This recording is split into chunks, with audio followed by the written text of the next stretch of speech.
Я думаю, что мы оставим вопросы на конец и сначала выслушаем всех наших докладчиков. И поэтому я сейчас хотела бы предоставить слово нашему замечательному гостю, знаменитому историку искусства, куратору, до этого независимому критику, а теперь уже заслуженному профессору Калифорнийского университета в Санта-Барбаре Эбигеи Соломон-Годо. Это действительно очень известный исследователь современного искусства и, в частности, современной фотографии. Я бы хотела, если можно, назвать несколько ее книг. Для удобства перевода я повторю или воспроизведу их название по-английски, поэтому послушайте, не торопитесь мне помогать. Значит, одна из ее книг, вот одна из первая, может быть, называется «Photography at the Dock. Essays on Photographic History, Institutions and Practices». Фотография, можно так перевести, на скамье подсудимых. Очерки по истории, институтам и практикам фотографирования. Следующую книгу, которую я хотела бы выделить, следующая книга звучит так. «Male Trouble. A Crisis in Representation», что можно перевести как «мужская беда».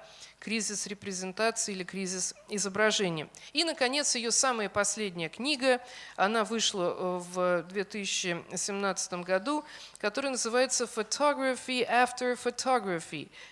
Gender, Genre, History». То есть фотография после фотографии, гендер, жанр, история. Эбигеи Соломон-Годо исследователь феминистского толка. Ее интересует связь между фотографией, культурой, гендером и властью. Ее интересует, проще говоря, социальное измерение фотографии или ее укорененность в социальных отношениях. Для меня большая радость, что Эбигеи приехала сюда специально для участия в этом симпозиуме. Это ее первый визит в Россию, как я уже сказала, и я с большим удовольствием предоставляю ей слово. Спасибо. It is a pleasure and an honor to be here in Moscow, in Russia, for my first time.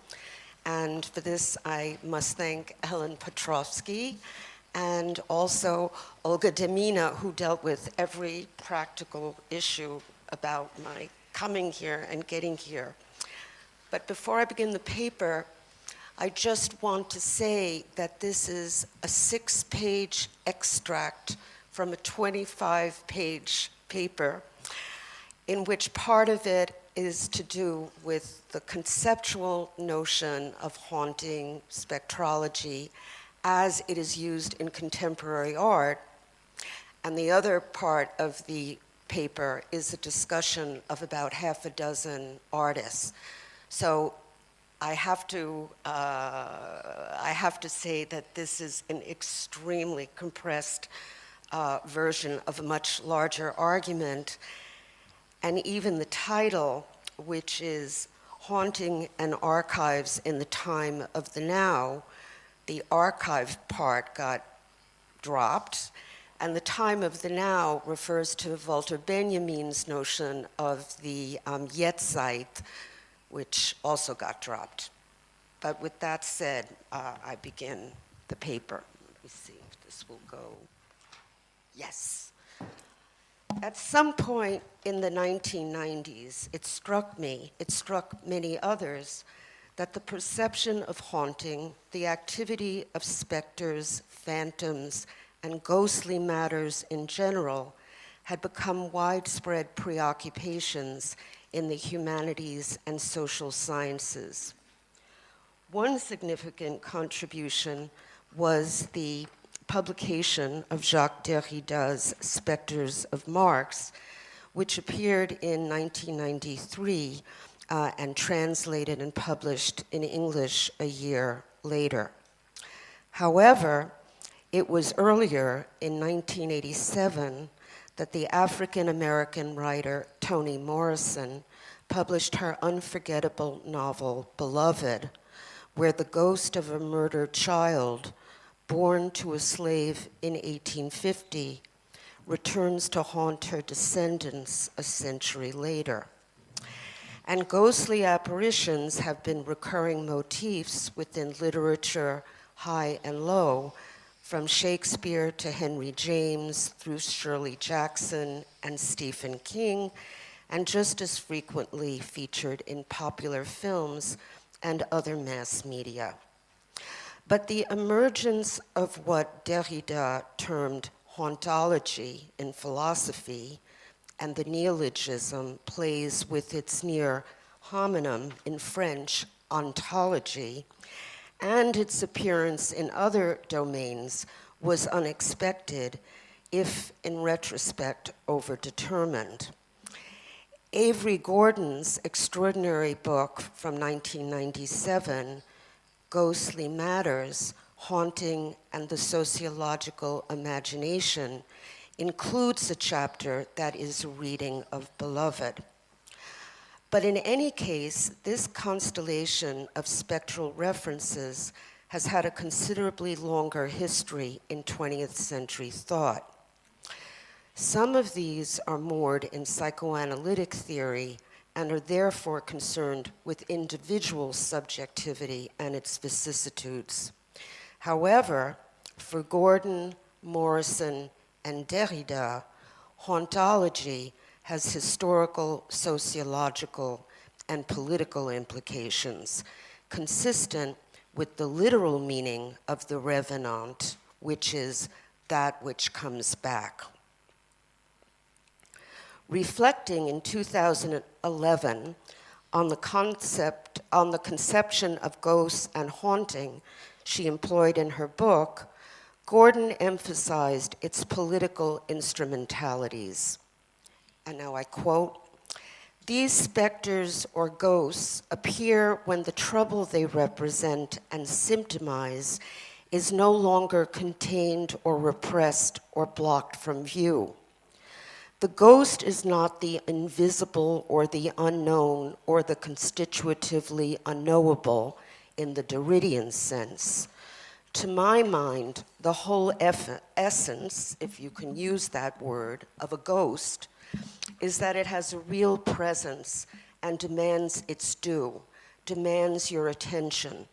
Haunting and the appearance of specters or ghosts is one way we're notified that what's being suppressed or concealed is very much alive and present, messing or interfering precisely with those always incomplete forms of containment and repression ceaselessly directed towards us," end quote. For Gordon, then, the perception of haunting is possible only when repression or historical forgetting is not absolute. But by the same token, its presence can signify the unfinished work of mourning or reckoning or reconciliation. Thus, in one way or another, the perception of haunting signals a modality, or better, a temporality, by which that which has been silenced returns as a symptom or disturbance in the present. This phenomenon was quite, this is just some of the books that have circulated that take their cue from Derrida, and this is where I want to be. This phenomenon of haunting was quite literally produced in a public artwork by Shimon Atti, The Writing on the Wall, 1990 to 1991. In this work, archival photographs of everyday Jewish life in pre-World War II Berlin were projected at night onto the walls of buildings in the historical Jewish quarter close to Alexanderplatz.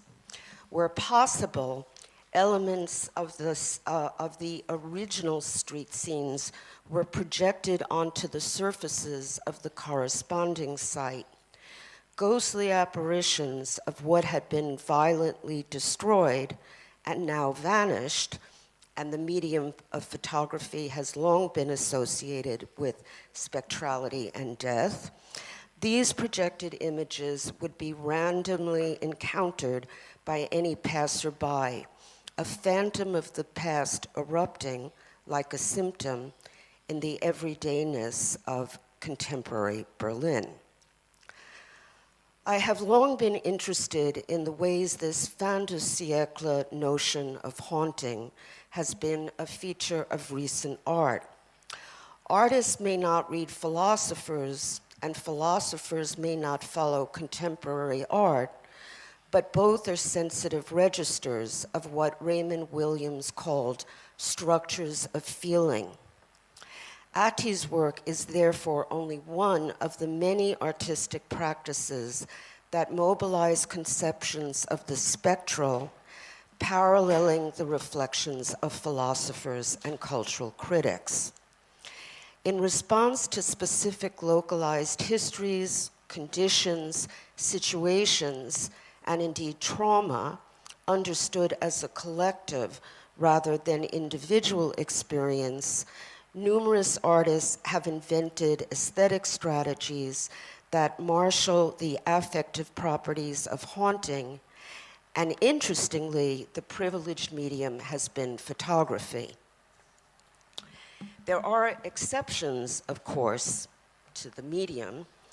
The Colombian artist Doris Salcedo's medium is sculptural or object-oriented, and few artworks are as viscerally disturbing as her shibboleth, a chasm snaking the length of the floor of the turbine hall of the Tate Modern. A shibboleth is a custom mode of dress or language phrase that distinguishes a particular social group or class. By definition, it is used as a mechanism of exclusion. A gash or wound in the turbine hall floor, it suggests that the very monumentality of this behemoth of industry is founded on rupture or catastrophe, just as the cultural authority of the museum is itself based on a master narrative of domination and exclusion. Discussing this work, Salcedo makes explicit reference to the nether side of Western history. Quote, "The history of racism runs parallel to the history of modernity and is its untold dark side," end quote. In cratering the museum's floor, Salcedo exposes fractures in modernity itself. Salcedo's Atrapalharios, 1991-6, marshals another strategy to invoke a haunting. These are the shoes of the disappeared or murdered victims of Colombia's 50-year civil and drug wars, often obtained from the families of the victims who, in the absence of a body, were sometimes only identified by their shoes. They are mostly women's shoes. In niches built on the museum wall, the shoes were placed and the niche covered with the partially transparent cow intestine secured by crude surgical stitching, like a wound. But most of the artworks that I would characterize as summoning the affective properties of haunting are more often in the medium of photography. Why should this be? Certainly, there is a long tradition of associating photography with death and mortality, and there existed in the 19th and earlier 20th century a practice of spirit photography. But any photograph or film or video of a living being will eventually be posthumous. Thus, we often observe the now dead in our own present, and perhaps this is the technological variation of the revenant. There is also an identifiable current in photography's history that aligns it with the uncanny, although all these associations are mooted by the replacement of analog imaging with digital technologies. But even a modest list of artists gives some idea of how entirely different practices, technically and formally, may still produce analogous effects and affects. For example, Arnaud Gisinger's Invent Artissiert of 2000, is a photographic documentation of objects, present and absent, that belong to Austrian Jews and remain still in a national depository.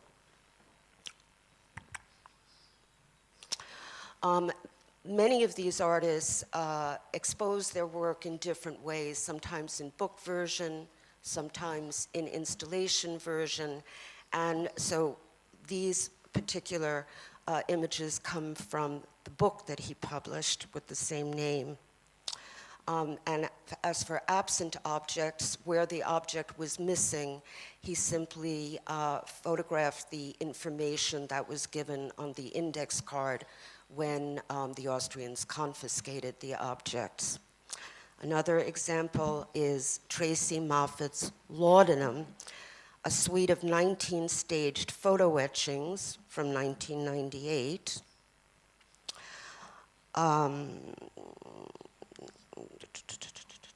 Santu Mfokung's The Black Photo Album, Look at Me, 1890 to 1950, which are photographs gathered from the residence of his natal Soweto.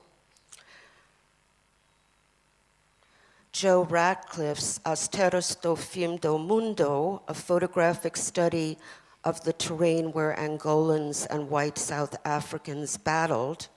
That's a work from 2010.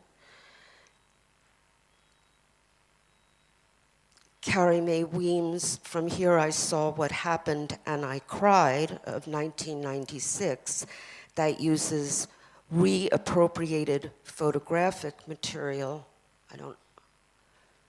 with text that she etched on the glass, as well as her Sea Island series composed of her own photographs depicting the remnants of a community of escaped slaves in an island off South Carolina. Similarly, Anne Shelton's series, 2014, is another place of haunting, Room, and this also consists of her own photographs. Be this all as it may, space considerations do not permit me to discuss more than a few of these artworks. The ubiquity and diversity of artists' deployment of the theme of haunting should be evident, but it should be also noted that other art critics and art historians have also recognized this artistic engagement with haunting, including fine studies by DJ Demos and Patricia Hayes on post-colonial photography. How the perception or affect of haunting is conveyed is specific to each artist and each work. But Moffat's Laudanum, a series of 19 toned photo engravings, is one of the few that adapts the conventions, both cinematic and literary, of the Gothic, the ghost story, the haunted house, and the invocation of the uncanny. These are represented in a fractured narrative depicting relations of domination and submission in a late 19th century colonial setting. These power relations are clearly those of class, mistress and maid, race, a white and mixed race woman, as these are played out in the confined and claustrophobic space of femininity.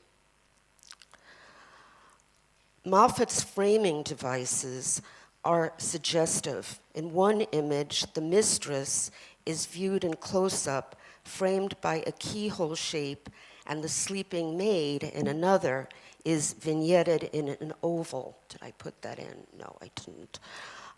In another, the woman is seen through the grill of a window. By referring to the voyeurism of both camera and spectator, Moffat explicitly acknowledges those relations of looking operative between viewers and viewed. In other works in the series, Moffat pairs two different images, each with the characteristic shape of a stereoscopic photograph, an optical technology providing the illusion of 3 dimensions, a form popular and ubiquitous in the 19th century. And my text doesn't show here, but the picture below is a still from Murnau's Nosferatu, just to show how she's working also with cinema conventions. There it is. A different approach, one might call it, another uncanny effect is provided by disordered space, the liquefied floor of the salon in one, a curving deliquescent stairwell and pilaster in another. While these formal devices refer to photographic technologies and expressionist cinema and its conventions, disturbances in the spatial field of the image are themselves frequently linked to hallucination as well as haunted spaces. A different approach, one might call it the architectural uncanny, which is not this, excuse me.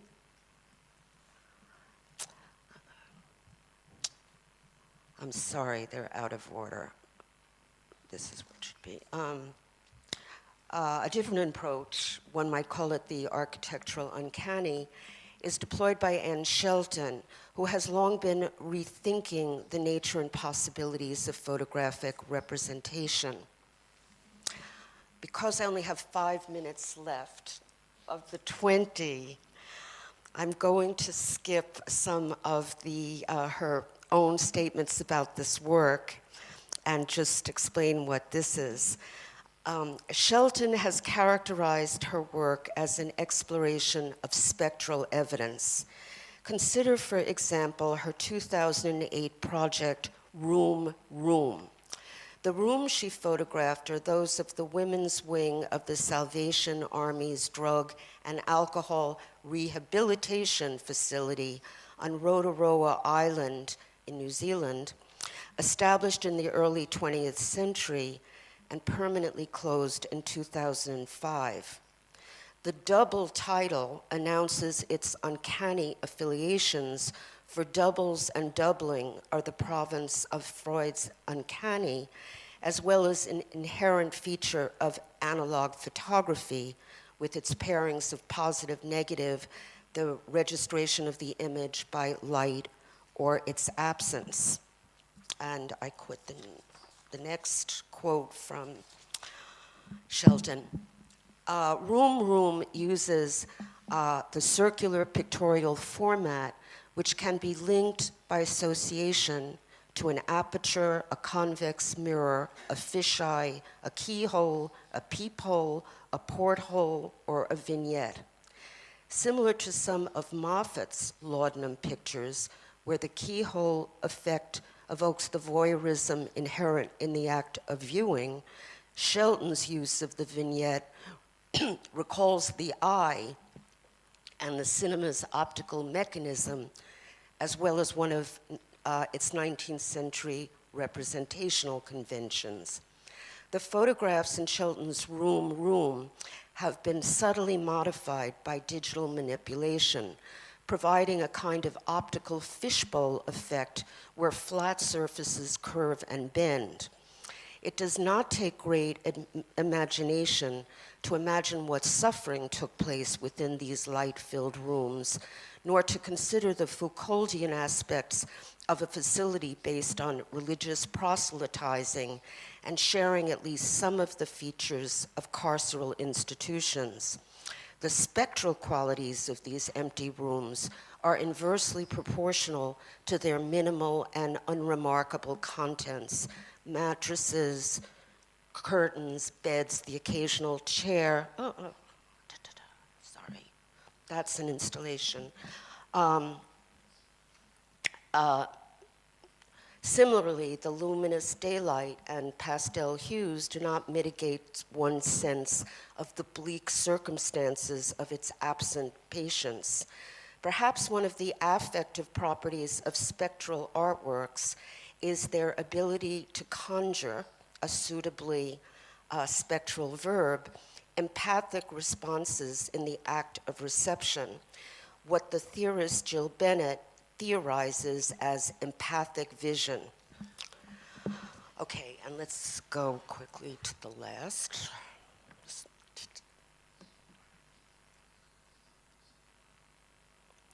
Such an approach is vividly realized in Zoe Leonard and Cheryl Dunye's The Faye Richards Archive, first made as a film and subsequently as an artist's book, using photographs Leonard fabricated for the use in the film, entitled The Watermelon Woman.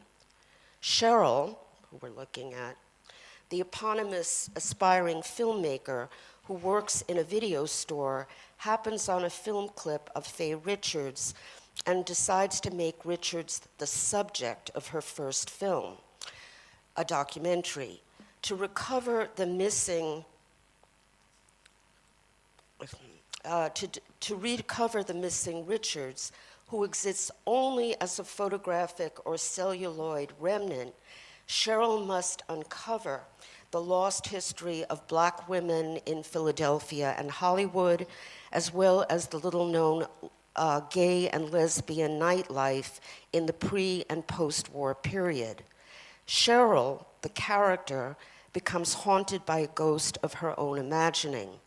Both the film and the photographic series suggest that Faye Richards and those who shared her fictive life are best considered as ghosts, ghosts who also stand for a collective history imperfectly remembered, if even acknowledged.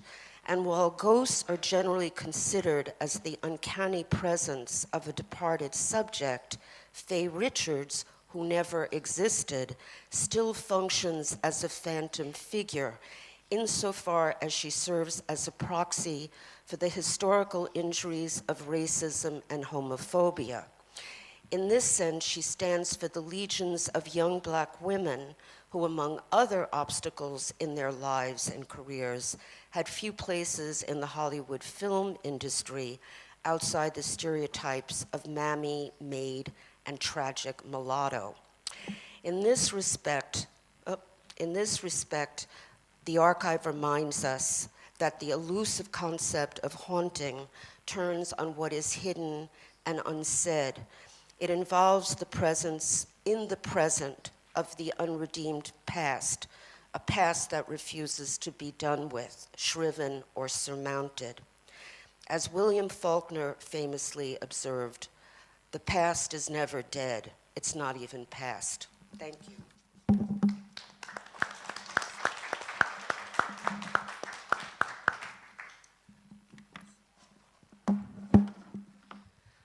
Спасибо большое, Эбигейл, за замечательный рассказ о современном искусстве, в котором ставятся проблемы призрачности, призраков. К сожалению, вот наше ограниченное время заставило сократить это выступление до абсолютного минимума.